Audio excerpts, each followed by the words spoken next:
God, what's with that new girl? She never talks. Yeah, she's so quiet. She's snobby. What a brat, thinking she's better than us. Yeah! Don't make fun of the new girl. What? That girl might have social phobia. Social. Social phobia is a fear of being in social situations such as public speaking, eating in public, going to parties, or making small talk with people. People with social phobia are scared they might do something embarrassing or humiliating, so they avoid any social contact as much as possible. Wait a minute. How do we know if a person has a so-called social phobia?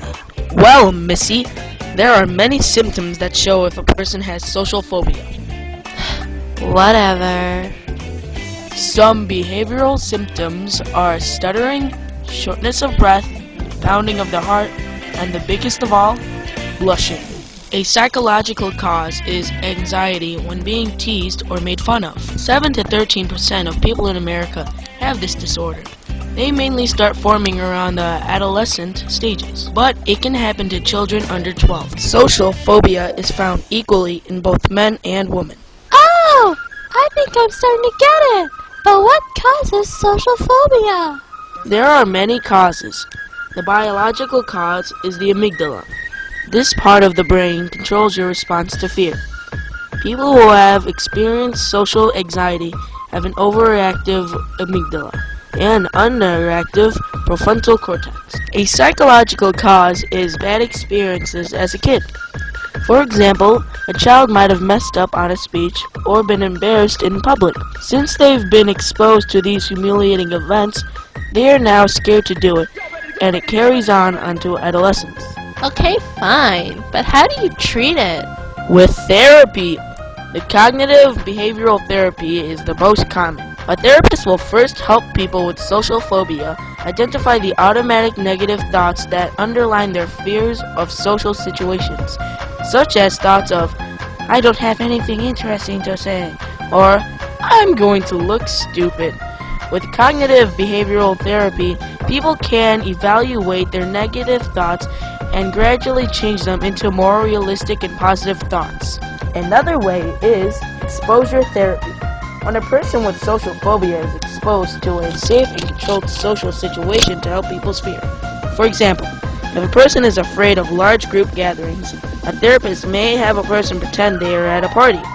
Then, using relaxation techniques, the person can imagine themselves in the anxiety-producing party until the fear begins to subside. Once they are able to imagine going to a party without fear, they may expose themselves to a party in real life. There are also medications. Some medications include antidepressants. Antidepressants are used because some people are depressed that they can't really go out with friends or do anything outside because they are scared. There are also benzodiazepines, a prescribed drug to reduce anxiety. However, because benzodiazepines are habit-forming, they are less often prescribed and only used for short-term use. Lastly, beta blockers. Beta blockers work by blocking the flow of adrenaline that often occurs during a stressful event. While they don't affect emotional symptoms of anxiety, such as nervousness, beta blockers control physical symptoms such as sweating, rapid heart rate, and shaking hands or voice. Really? Do these medications really work? Well, the success rate is about 50-50, and statistics show that about 13% of the people in the U.S. has social phobia. Why is this important again? Because many people often confuse shyness with social phobia. There is a difference. People with social phobia are worse. Social phobia is a kind of extreme shyness. Extreme to the point of avoiding social situations, whereas shyness is just being scared, but they don't avoid any social situation. Also, by noticing the differences, it can benefit individuals by identifying people with this disorder. We can make sure to not put them on the spot or make fun of them. We might accidentally worsen it and making it harder to treat. Now, What you guys can do to help is to try to encourage them to be more comfortable with themselves. Also, just staying with them and being a good friend is enough. Encourage them to talk and reassure them that they don't look stupid. Chances are, what you say to them will impact them. Oh wow, I learned a lot. Me too!